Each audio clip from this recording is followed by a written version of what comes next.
அப்படிப்பட்டவர் அப்பா. நான் இப்படிப்பட்ட ஆள் தான் ஏசப்பா. ஆனா உமக்கு முன்னாடி ஏசப்பா நான் ஒண்ணுமே நீங்க என்ன பரிசுத்தப்படுத்துங்க.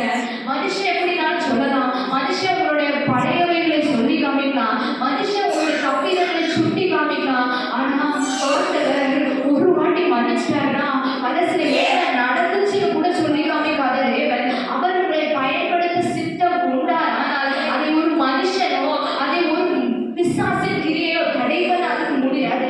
நீங்க ஒப்பு கொடுப்போமா, ஒப்பு கொடுப்போமா. உங்களை ஒரு உள்ளத்தை உடைச்சு ஊத்துங்க.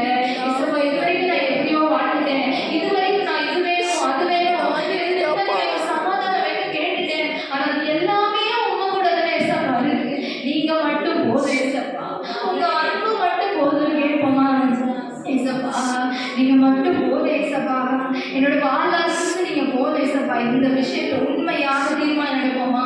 எனக்கு இது வேணும் அது வேணும் கேட்கறத கொஞ்சம் நிறுத்தி நீங்க வேணும் ஏசப்பா, நீங்க மட்டும் போதும் ஏசப்பா, நீங்க மட்டும் போதும் ராஜா. நீங்க வேணும் ஏசப்பா, நீங்க போதும் சுவாமி. எல்லாரும் எழுப்பி